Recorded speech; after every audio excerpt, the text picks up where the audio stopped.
नमस्कार विद्यार्थी भाई बहनों, हूँ एल.के. चौधरी मारी यूट्यूब चैनल में आपનું हार्दिक स्वागत करूँ છું। મારી આ યુટ્યુબ ચેનલની વિશેષતા એ છે કે દરેક વિડીયોના અંતે ડિસ્ક્રિપ્શનમાં વિડીયોના કન્ટેન્ટ આધારિત MCQ પ્રકારનો ઓનલાઈન ટેસ્ટ હશે। આ ટેસ્ટ આપવાથી વિડીયો દ્વારા મેળવેલ જ્ઞાનની તમે ચકાસણી કરી શકશો। સાથે સાથે આ ટેસ્ટની PDF લિંક પણ ડિસ્ક્રિપ્શનમાં મૂકેલ છે, જે તમે ડાઉનલોડ કરી શકશો। चलो विद्यार्थी भाई बहनों, आज नवा सेशन की शुरुआत करीशू। गई काले आपणे प्रकाश वक्रीभवनना नियमों, आभासी ऊंचाई अने ऊंडाई अने शिफ्ट विषे भणी गया था। आज ए मुद्दाओं झड़पथी पुनरावर्तन करी अने तेना पर आधारित दाखलाओ गणीशू। चलो पहला निरपेक्ष वक्रीभवनांकનું सूत्र n बराबर c by v। c तो अचल, v बराबर f लैम्बडा, f अचल तो n चले છે 1 upon v, f अचल चले છે 1 upon लैम्बडा। એટલે તો કે n चले છે 1 upon लैम्बडा અને v चले છે लैम्बडा। એનું શું થયું? जे प्रकाश की तरंग लंबाई વધારે એનો એ માધ્યમમાં વેગ વધારે। तर કાચમાં સફેદ પ્રકાશ આપાત કરે તો 7 રંગમાં વિભાજન થાય, તો લાલ રંગનો વેગ વધારે કે જાંબલી રંગનો વેગ વધારે? તો જાંબલી રંગની तरंग લંબાઈ ઓછી તો એનો વેગ ઓછો। એ જ પ્રમાણે વક્રીભવનાંક માધ્યમનો ચલે છે 1 upon લેમ્બડા। માધ્યમમાં લાલ રંગનો વક્રીભવનાંક વધારે કે જાંબલી રંગનો? लाल रंग की तरंग लंबाई વધારે એટલે એનો વક્રીભવનાંક ઓછો, એટલે પ્રકાશનું કિરણ વળે ઓછું માં। જ્યારે જાંબલી રંગની तरंग લંબાઈ ઓછી તો એના માટે માધ્યમનો વક્રીભવનાંક વધારે અને વક્રીભવનાંક વધારે તો વળે વધારે માંગતું। જેમ કે આ કાચનું સ્લેબ છે, સફેદ પ્રકાશ આપાત કર્યો મેં, 7 રંગમાં વિભાજન થાય તો એક પ્રકારનું કિરણ ગયું એક આમ, તો આમાંથી કયો લાલ ને કયા જાંબલી રંગનું કિરણ હશે?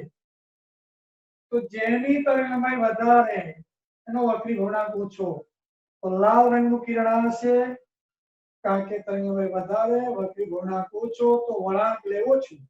આ જાંબલી રંગનું કિરણ હશે। બીજું સૂત્ર આપણે લીધું હતું માધ્યમ 2 નો વક્રીભવનાંક માધ્યમ 1 ની સાપેક્ષ। કયું સૂત્ર હતું? તો પહેલા વેગનું સૂત્ર યાદ રાખો। કોનો વક્રીભવનાંક? 2 નો। तो एनो वेग छेदमां आवे, माध्यमों प्रकाशनो वेग छेदमां आवे। वक्रीभवनांक अने वेग व्यस्त प्रमाणमां એટલે n2 upon n1। v1 એટલે f1 lambda 1 f lambda 1 f lambda 2 lambda 1 upon lambda 2। અને કાલે આપણે સ્ટેનનો નિયમ ભણી ગયા હતા। શું કહ્યું હતું? જેનો વક્રીભવનાંક છેદમાં એને લગતો ખૂણો અંશમાં sin i અને sin r।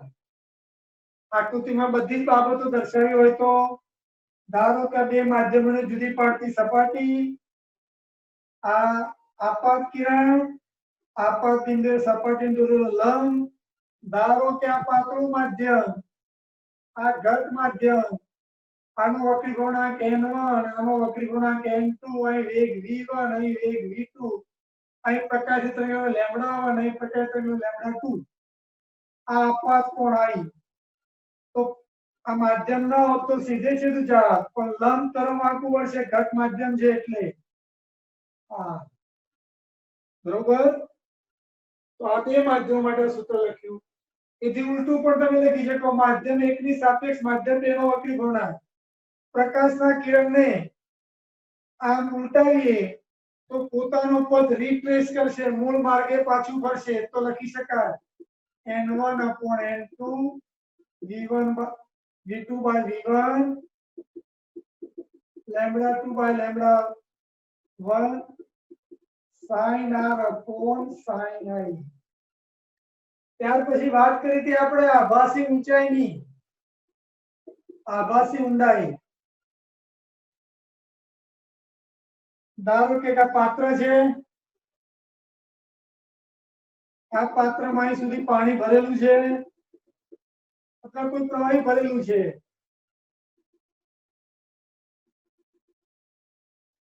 એનો વક્રી ગુણાંક ધારો કે n1 છે આ માધ્યમનો વક્રી ગુણાંક n2 છે અહીં ધારો કે તળિયે સિક્કો છે તો એની સાચી ઊંડાઈ કેટલી ho તો ho શું છે વસ્તુની ઊંડાઈ સાચી ઊંડાઈ વાસ્તવિક ઊંડાઈ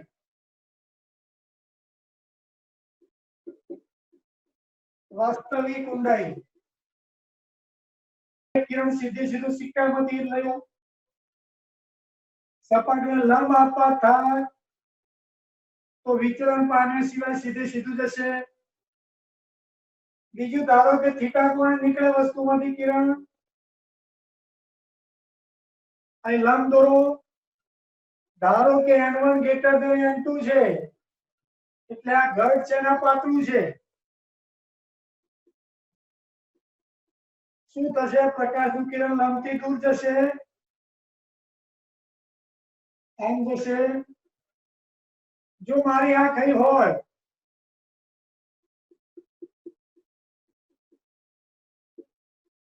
તો પ્રકાશનું કિરણ મને આ કિરણ અહીંથી આવતું દેખાશે પ્રતિબિંબ અહીં રચાશે આ ખૂણો I તો આ ખૂણો પણ I થશે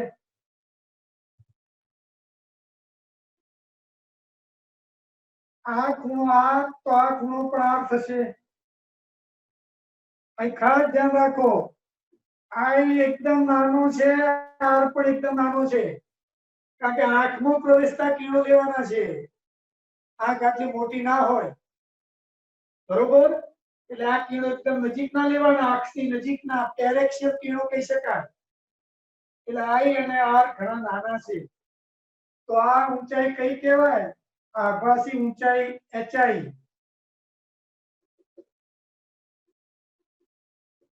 आभासी ऊंडाई तो कयो सूत्रकार बनाव्યું હતું hi upon ho બરાબર વક્રી ભવનાંક લેવાના છે અહીં કયો વક્રી ભવનાંક લેતા હતા કયા માધ્યમનો જે માધ્યમમાંથી જોવામાં આવે तो ક્યાંથી જુઓ છો આ માધ્યમમાંથી n2 વક્રી ભવનાંક વાળા માધ્યમમાંથી n2 જે માધ્યમમાંથી જોવામાં આવે યાદ રાખી લેજો n જે માધ્યમમાં વસ્તુ જેમાં હોય એ તરફ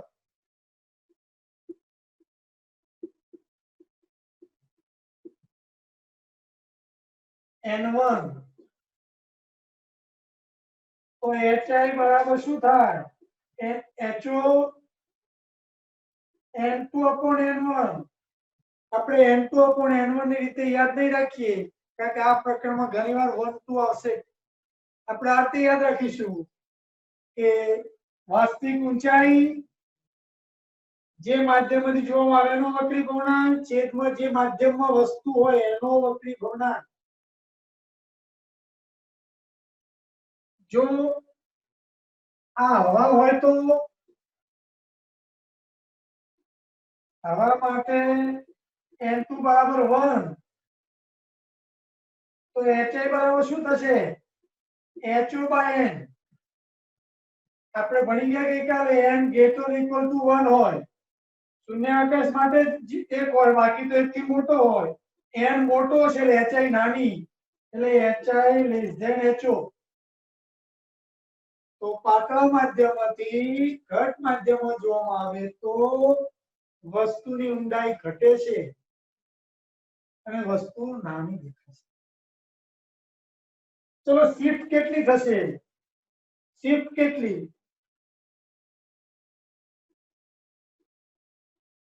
વસ્તુ કેટલી ઉપર આવી તો શિફ્ટ બરાબર ho માઈનસ hi આ શિફ્ટ કહેવાય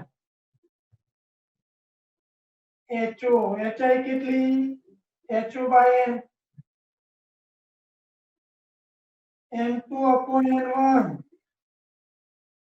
बराबर HO सामान्य निकले 1 माइनस N2/N1।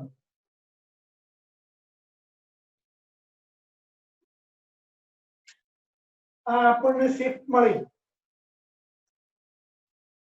હવે જો હવામાં હોત તો અહીં એક આવી જાય, બરોબર। આ શિફ્ટ નું સૂત્ર કોઈપણ માધ્યમ માટે સાચું છે। તમે જુઓ શિફ્ટમાં વ્યક્તિ અહીંથી જોવે તો આટલી મળશે અને વ્યક્તિ દૂરથી જોશે તો પણ શિફ્ટ આટલી જ મળશે। શિફ્ટ અવલોકનકાર ક્યાંથી અવલોકન કરે છે એના પર આધારિત નથી। બીજું બધા અંતરો HI કે HO ક્યાંથી માપવાના? બે માધ્યમોને છૂટી પાડતી સપાટીથી। ચલો એથી ઉલટું વિચારીએ। આ એક પાત્ર છે,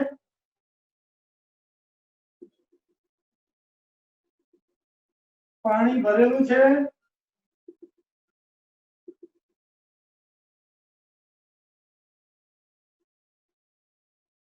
અહીં માછલી છે,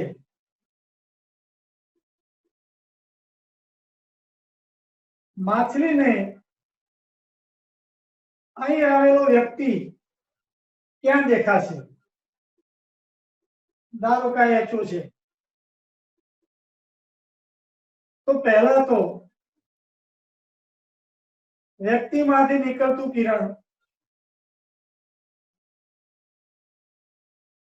હવે પાતળામાંથી ઘટ માધ્યમમાં જાય છે તો લંબ તરફ આખું વળશે, અહીં આવશે તો માછલીને તો આ કિરણ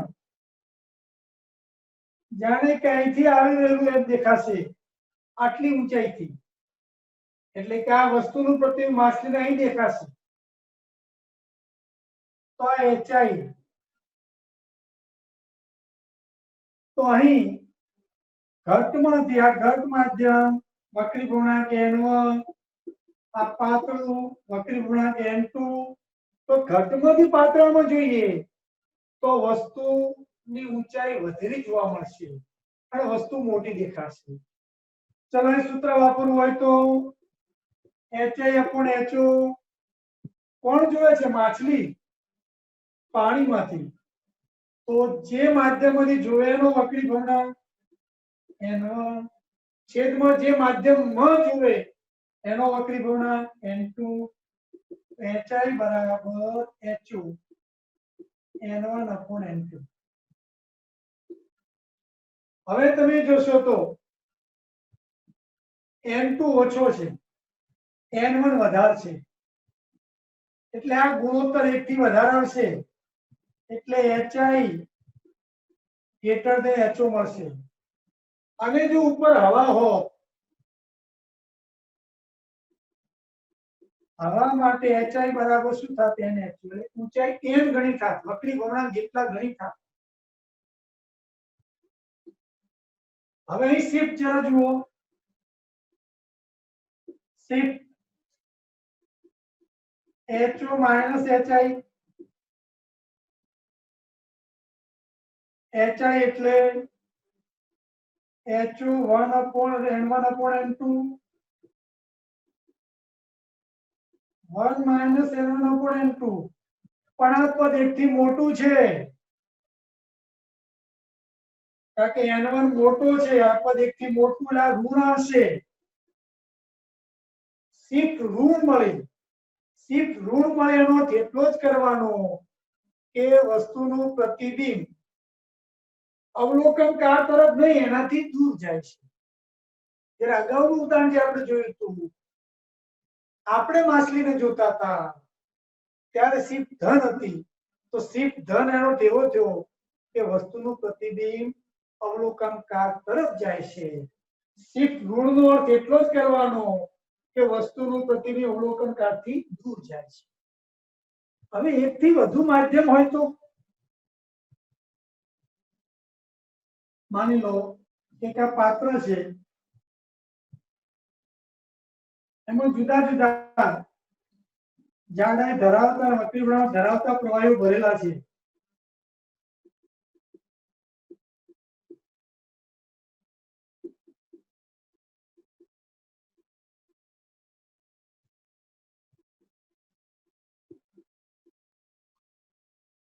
અહીં સિક્કો છે,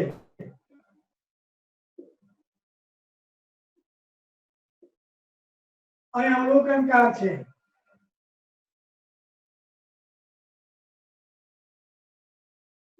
ધારો કે ડી અંતરે, તો અવલોકનકારને સિક્કો કેટલા અંતરે દેખાશે? તો અંતર શોધવાનું હોય તો આ અવલોકનકાર આ જ માધ્યમમાં છે એટલે એ અંતર તો એનું એ જ રહેશે. હવે આ અંતર માની લો કે હવા છે, હવે આ અંતર d1/n1 થશે, આ અંતર ઘટીને d2/n2 થશે, આ અંતર ઘટીને d3/n3 થશે, આ અંતર ઘટીને d4/n3 થશે. અવલોકનકાર દૂર જાત તો d વધુ. એને તો કે અવલોકનકાર અને વસ્તુ વચ્ચેનું અંતર એ અવલોકનકારના સ્થાન પર આધાર રાખે છે.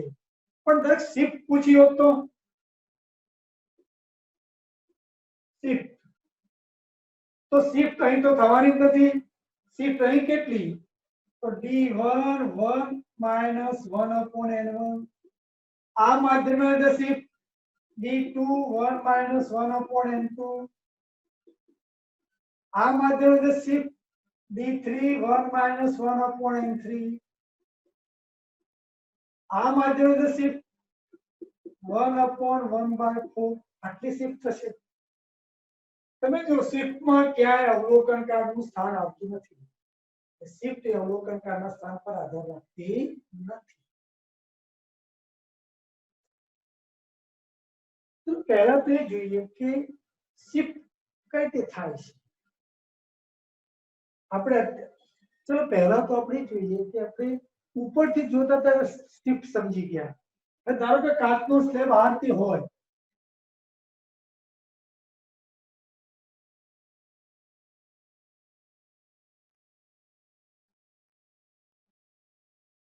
ધારો કે p જાડાઈનો કાચનો સ્લેબ છે, વક્રી પૂર્ણાંક n છે, તો શિફ્ટ કેટલી થાય છે અને કેમ થાય છે સમજીએ. તો ધારો કે આ વસ્તુ છે, વસ્તુમાંથી એક કિરણ નીકળતું લઈએ. ધારો કે આ ખૂણો θ1 છે, આપાત કોણ. ચલો પાતળું માધ્યમ, ધારો કે હવા છે, પાતળા માધ્યમની સામે ગયું ઘટ માધ્યમમાં, તો લંબ તરફ આપવું પડશે.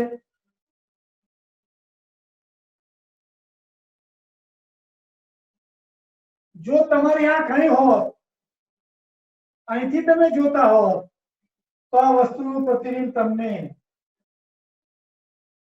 અહીં જોવા મળો, I ડેશ. પણ વળી પાછું બીજું માધ્યમ, અહીં ઘટ છે, પાતળું છે, અહીં લંબ દોરું, ઘટમાંથી પાતળ માધ્યમમાં જાય, લંબથી દૂર જાય.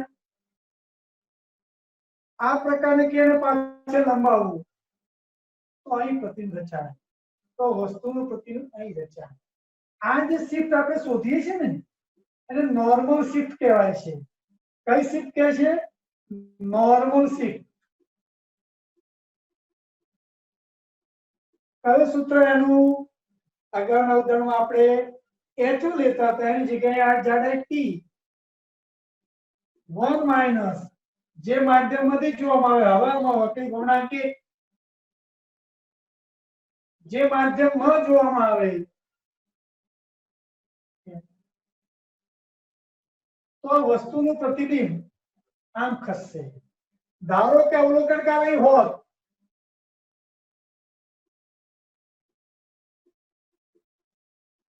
ધારો કે અવલોકનકાર અહીં હોત, તો આ વસ્તુનું પ્રતિબિંબ એને અહીં મળો, એટલે કે એના તરફ ખસ્યું. પોઝિટિવ શિફ્ટ કહેવાય.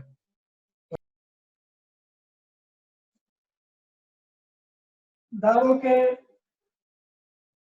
આ 30 સેમી જાડાઈ, વક્રી પૂર્ણાંક 3/2, આ કાચ છે, પછી 5 સેમી ની હવાનું સ્તર,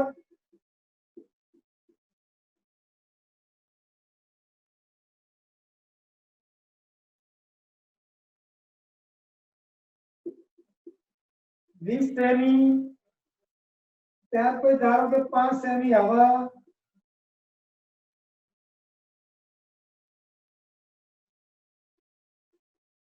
9 સેમી. અહીં એક આવું ટપકું કર્યું છે, ધારો કે ટપકું છે, અવલોકનકાર અહીં છે,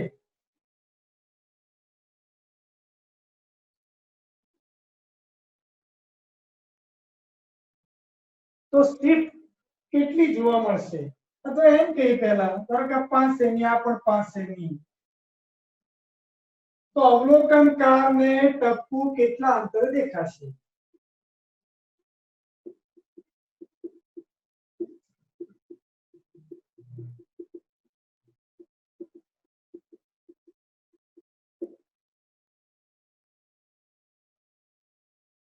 તો જુઓ, પહેલા આપણે શિફ્ટ શોધી કાઢીએ. અવલોકનકાર શામાં છે? હવામાં. આ પણ હવા, આ પણ હવા. અવલોકનકાર જે માધ્યમમાં હોય એ માધ્યમમાં શિફ્ટ થાય નહીં, એ અંતર એમના એમ જ રહે. શિફ્ટ ફક્ત અહીં થશે, આ 3 જગ્યાએ. તો પહેલા હું શિફ્ટ શોધી કાઢું. ચલો અહીં કેટલી શિફ્ટ થશે? 30, 1 - 1/n. અહીં શિફ્ટ કેટલી થશે? 20, 1 - 1/n. અહીં શિફ્ટ કેટલી થશે? 9, 1 - 1/n. જો આ ત્રણના વક્રી ગુણક સરખા હોય ને, તો આ કુલ લંબાઈનો સરવાળો કરીને સીધો જવાબ મળી શકે. પણ ધારો કે આનો વક્રી ગુણક 3/4 લઈએ અને 20 સેમી લઈએ, 4/3 લઈએ.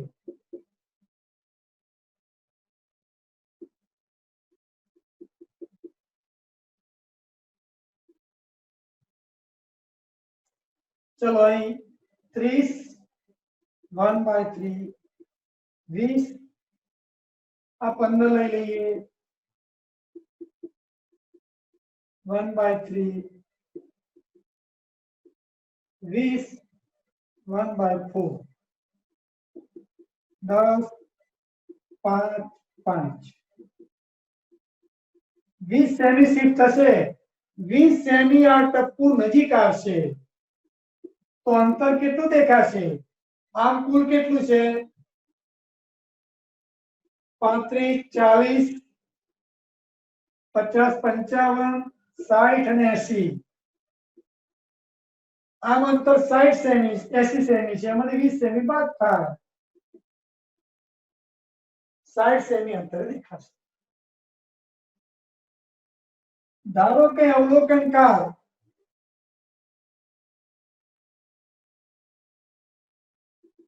0.3 વક્રી ભવનાંક ધરાવતા કાલ્પનિક માધ્યમમાં છે.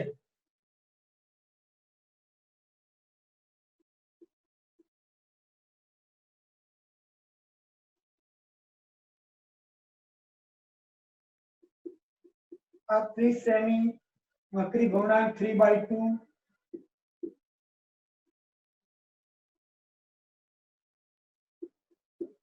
આ 20 સેમી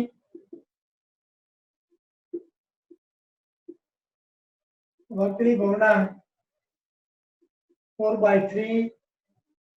અહીં ટપકું છે,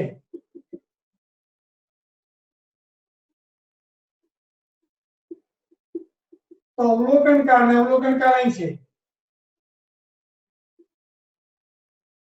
અને અંદર પણ કિનારી પર છે. તો અહીં લઈએ, અવલોકનકાર અહીં છે અને આ અંતર લઈએ 5 સેમી. તો અવલોકનકાર ને ટપકું કેટલા અંતરે જોવા મળશે? જે માધ્યમમાં છે માધ્યમમાં તો શિફ્ટ થાય નહીં. પહેલા શિફ્ટ શોધી કાઢવું.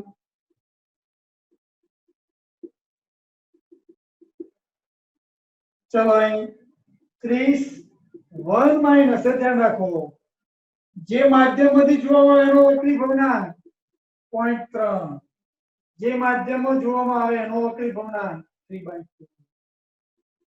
20 1 minus 0.3 4/3 વક્રી ગુણાકારનો આપણે 3/4 લઈ લઈએ સરળતાને સાદુ રૂપમાં એવું કોઈ કાલ્પનિક માધ્યમ વિચારો 30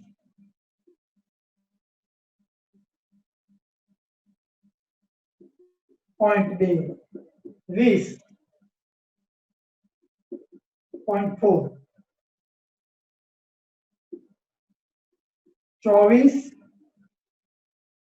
12 36 સેમી પોઝિટિવ શિફ્ટ થઈને તો ટપકું નજીક આવશે એવું આવશે ટપકું નજીક આવશે તો અંતર કેટલું થશે તો આમ કેટલું હતું 20 30 50 55 પ્રતિનું આટલું 36 સેમી નજીક આવ્યું તો કેટલા સેમી દેખાશે 21 સેમી હવે એથી ઉલટું લઈએ ધારો કે એવું કોઈ કાલ્પનિક માધ્યમ લઈએ કે જેમાં અવલોકનકાર છે એ બે વક્રી ગુણાંક વાળા માધ્યમો છે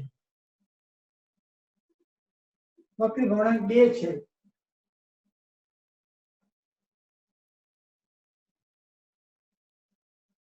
હવે અવલોકનકાર ટપકું કેટલા અંતરે જોવા મળશે આમ તો કેટલા અંતર છે 55 આ ઘટ છે અને આ પાતળું છે હમણે જોઈ ગયા ઘટમાંથી પાતળામાં જોવામાં આવે તો અંતર વધે પ્રતિબિંબ નજીક ના આવે પ્રતિબિંબ દૂર જશે એટલે જવાબ 55 કરતા વધારે આવશે ચલો પહેલા શિફ્ટ લઈએ ડેલ્ટા એસ જ્યારે 30 1 માઈનસ જે માધ્યમમાંથી જોવામાં આવે એનો વક્રી ગુણાંક છેદમાં માધ્યમ વક્રી ગુણાંક 20 જે માધ્યમે જોવામાં આવે એનો વક્રી ગુણાંક છેદમાં માધ્યમનો વક્રી ગુણાંક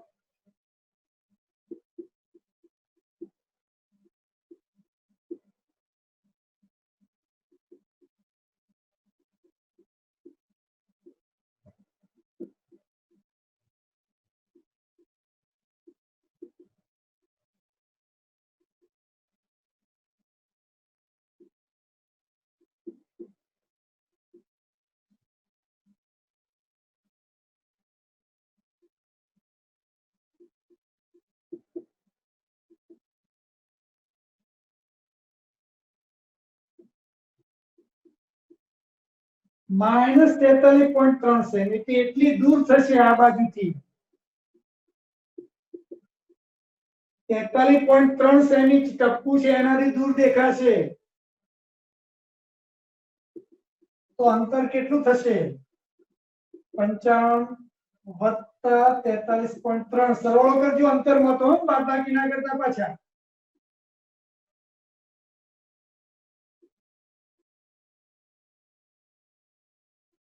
આટલું દૂર દેખાશે 98.3 સેમી નેગેટિવ શિફ્ટ નો અર્થ એ થયો કે વસ્તુ જે હોય ત્યાંથી દૂર દેખાય પોઝિટિવ શિફ્ટ નો અર્થ એ થાય કે વસ્તુ હોય એના કરતા એટલી નજીક આવે ધારો કે એક આ સપાટી છે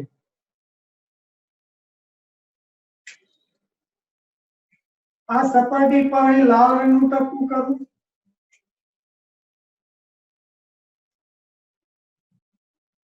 અહીં જાંબલી રંગનું ટપકું કરું હવે એના પર એક કાચનો સ્લેબ મૂકું તો પ્રશ્ન આ છે ફરી જુઓ આ એક સપાટી પર લાલ અને જાંબલી રંગનું ટપકું છે કરેલા છે એના પર કાચનો સ્લેબ મૂક્યો એન વક્રી ગુણાંક વાળો હવે અહીંથી હું જોઉં તો કયા રંગનું ટપકું અહીંથી ઓછી ઊંડાઈ દેખાશે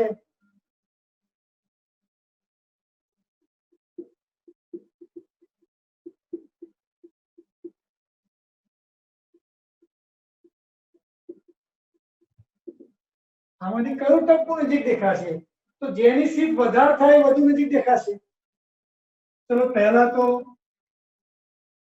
શિફ્ટ નું સૂત્ર કર્યું અહીં હવા છે HI બરાબર HO બાય N.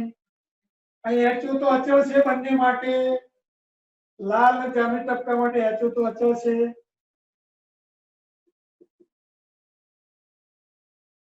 N એટલે V બાય C, V એટલે F લેમ્બડા બાય C. આ ત્રણેય રાશિઓ અચળ છે તો HI ચલે છે લેમ્બડા. જેની તરંગ લંબાઈ વધારે એની HI વધારે, અને જેની તરંગ લંબાઈ ઓછી લેમ્બડા ઓછી એની HI ઓછી,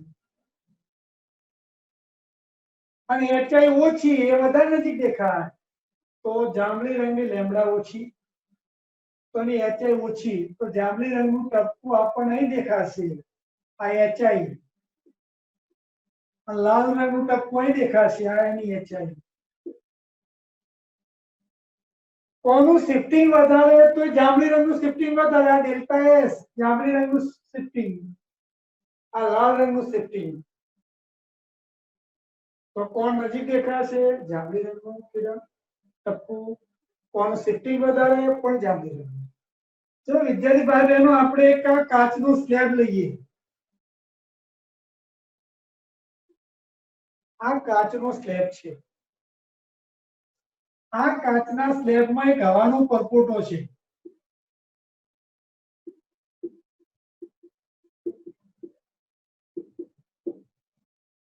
આ પરપોટાને અહીંથી જોવામાં આવે ને તો એ 5 સેમી અંતરે દેખાય છે. 5 સેમી અંતરે દેખાય છે એટલે HI છે. અને આ બાજુ જોઈએ, અહીંથી જોઈએ તો 5 સેમી દેખાય છે. અહીંથી જોવામાં આવે તો 3 સેમી દેખાય છે. તો HI આપ્યું. તો આ સ્લેબની જાડાઈ કેટલી? તો કઈ રીતે શોધીશું આપણે? તો HI તો અભાસી ઊંડાઈ છે, એના પરથી HO શોધીએ. આ HI છે, એના પરથી HO શોધીએ. બેનો સરવાળો કરીએ એટલે સ્લેબની જાડાઈ થશે. ચલો HI બરાબર સૂત્ર કયું છે? આવા જ છે, HO બાય N. તો HO બરાબર શું થશે? NHI. ચલો અહીં 3 સેમી માટે HO કેટલું? તો N કેટલું? 1.5. HI કેટલું છે? 5. ખરેખર આ અંતર 5 ની જગ્યાએ કેટલું છે? 7.5 સેમી. હવે આના માટે HO ગણીએ અને HO1 કહીએ અને HO2 કહીએ. વક્રી ભવનાંક 1.5. HI કેટલું છે? 3. 4.5 સેમી. તો કુલ જાડાઈ કેટલી મળશે આપણને? 7.5 સેમી વત્તા 4.5 સેમી. ધારો કે આપણે એક બીજો પ્રશ્ન લઈએ. ધારો કે એક આ પાત્ર છે, એમાં જુદા જુદા વક્રી ભવનાંક ધરાવતા પ્રવાહી ભરેલા છે. ધારો કે આનો વક્રી ભવનાંક આ પ્રવાહીનો 1.45 છે, આનો વક્રી ભવનાંક 1.53 છે, આનો વક્રી ભવનાંક 1.67 છે. હવે આ પ્રવાહી ભરેલા પાત્રમાં 1.53 વક્રી ભવનાંક ધરાવતો ગોળોને પડતો મૂકવામાં આવે છે. તો પ્રશ્ન છે કયા માધ્યમમાં ગોળો અદૃશ્ય થશે?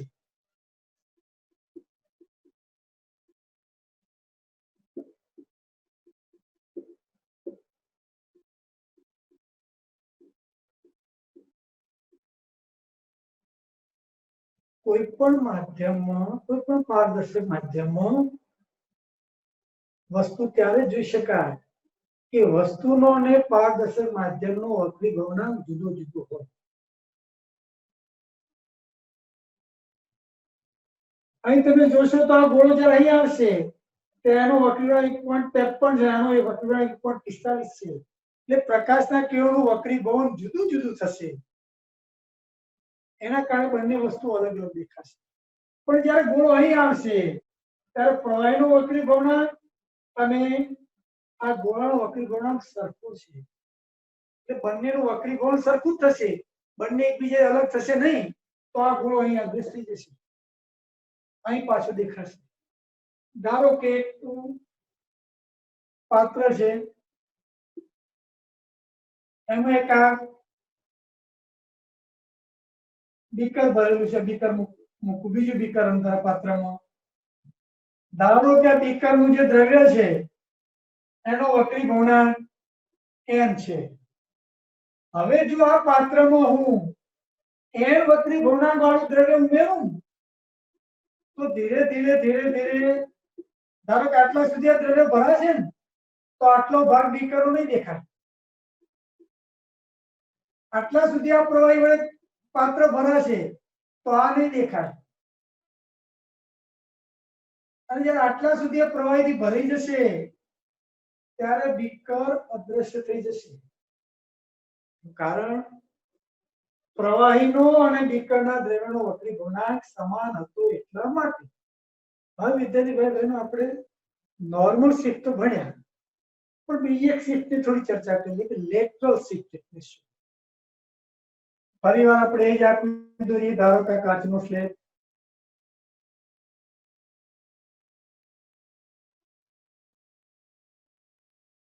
આ વસ્તુ પ્રકાશનું કિરણ આપાત કરું,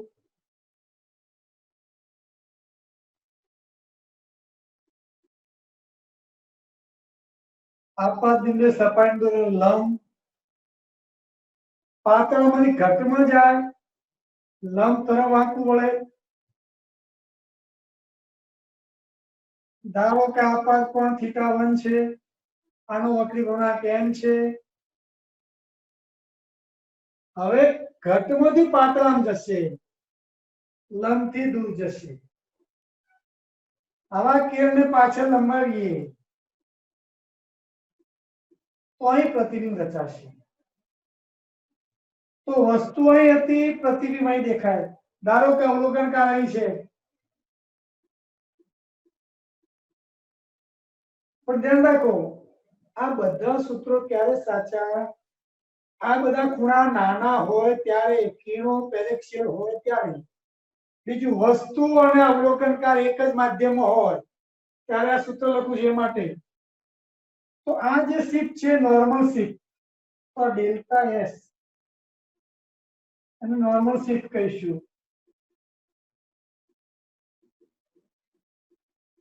કયું સૂત્ર થશે? તો સ્લેબની જાડાઈ 1 માઇનસ જે માધ્યમમાંથી જોવામાં આવે, તો હવા છે વક્રીભવનાંક 1, જે માધ્યમમાંથી જોવામાં આવે 1 માઇનસ 1/n.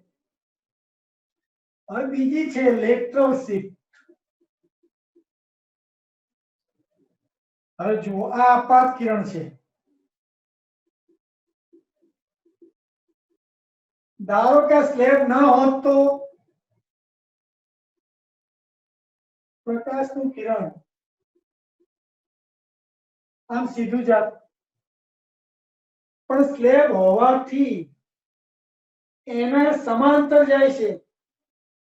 આને નિર્ગમન કિરણ કહીશું.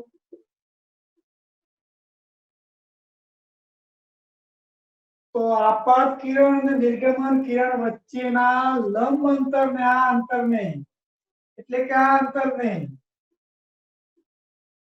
લેટરલ શિફ્ટ કહે છે. અને લેટરલ શિફ્ટ નું સૂત્ર છે T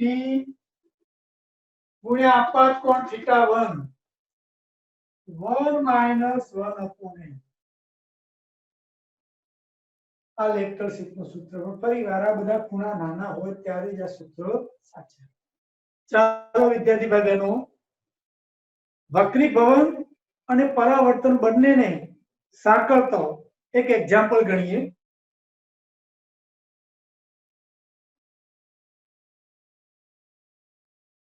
આ એક અંતર્ગો અરીસો છે, એની વક્રતા ત્રિજ્યા r છે.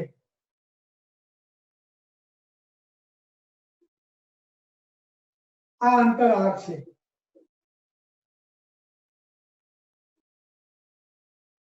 એને ઊર્ધ્વ રાખેલો છે, એની અક્ષ ઉપર તરફ રીતે અરીસા રાખેલો છે. આ એનું વક્રતા કેન્દ્ર છે. હવે આ અરીસામાં પાણી ભરવામાં આવે તો કોઈ પ્રવાહી ભરીએ છીએ. આ પ્રવાહી ભર્યું,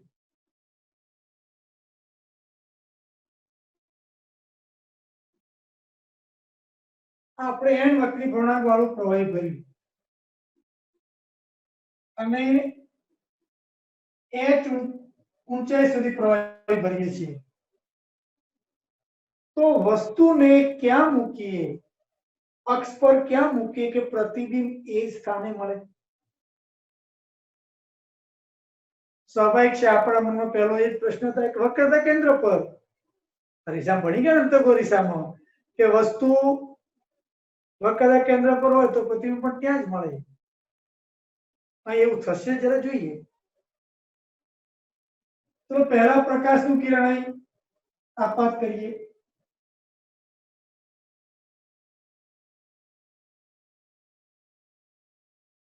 ધારો કે આ પાણી ના હોત, આ પ્રવાહી ન હોત તો પ્રકાશનું કિરણ સીધે સીધું જાત અને વક્રતા કેન્દ્રમાંથી પસાર થતું કિરણ હંમેશા અરીસાની સપાટીને લંબ હોય તો એના એક માર્ગે પાછું ફરશે અને પ્રતિબિંબ ત્યાં રચાશે. પણ ક્યારે પ્રવાહી ના હોય ત્યારે. પણ પ્રવાહી હોય તો શું થશે? ચલો લંબ દોરો સપાટીને. આ પાતળું છે, આ ઘટ માધ્યમ છે, પ્રકાશનું કિરણ આ વાંકું વળશે. હવે લંબ આપાત નહીં થાય. ચલો અહીંથી અરીસાની સપાટી લંબ દોરું તો આ અરીસાને આપાત બિંદુએ દોરેલો લંબ, તો જેટલો આપાત કોણ એટલો જ પરાવર્તન કોણ, પ્રકાશનું કિરણ આમ આવશે. ફરી લંબ દોરું તો ઘટમાંથી પાતળામાં જા, લંબથી દૂર જાય તો પ્રતિબિંબ અહીં રચાશે.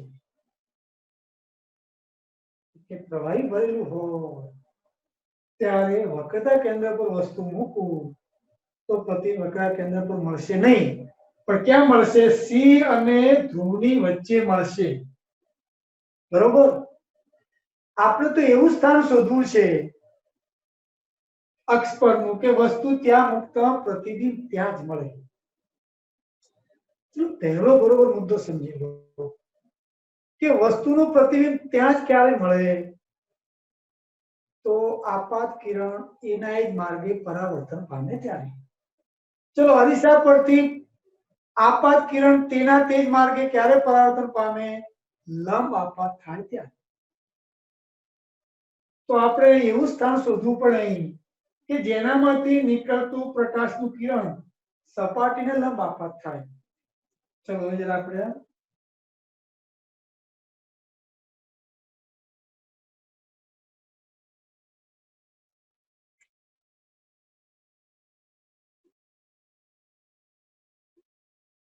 ધારો કે સ્થાન અહીં છે, વસ્તુ અહીં. ચલો એમાંથી ધારો કે નીકળતું પ્રકાશનું કિરણ અહીં લંબ દોર્યો મેં, સપાટીને વાંકું વળશે.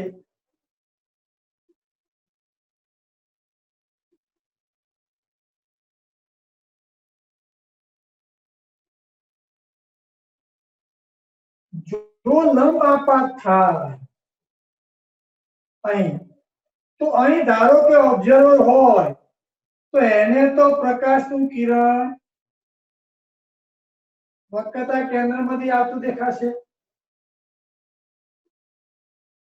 જો સપાટી લંબ આપાત થાય તો અહીં રહેલા અવલોકનકારને, માની લો માછલી છે અહીં અવલોકનકાર તરીકે, તો માછલીના આ કિરણ વક્રતા કેન્દ્રમાંથી આવતું દેખાશે. કેમ વક્રતા કેન્દ્રમાંથી? કે તો જ આને લંબ થાય. હવે આપણે જાણીએ છીએ કે લંબ આપવા હતા તો પ્રકાશનું કિરણ મૂળ માર્ગે પોતાનું પથ રિટ્રેસ કરશે, ત્યાં ને ત્યાં શું રચશે? પ્રતિબિંબ છે. તો મારે આ અંતર શોધવું છે, hi. ચલો આપણે આ અંતર કેટલું થશે? તો આટલું અંતર r છે, આટલું અંતર h છે, તો આ શું થશે? r - h. પ્રતિબિંબ અહીં દેખાશે, માછલીને વસ્તુ અહીં છે પણ પ્રતિબિંબ અહીં દેખાશે. ખરેખર પ્રતિબિંબ રચાય છે અહીં, પણ એને દેખાશે અહીં.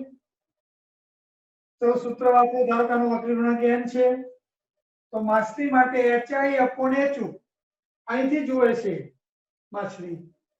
જે માધ્યમથી જુએ એનો વક્રી ગુણાંક એટલે n, જે માધ્યમ ન જુએ વસ્તુના એનો વક્રી ગુણાંક હવા છે એટલે 1.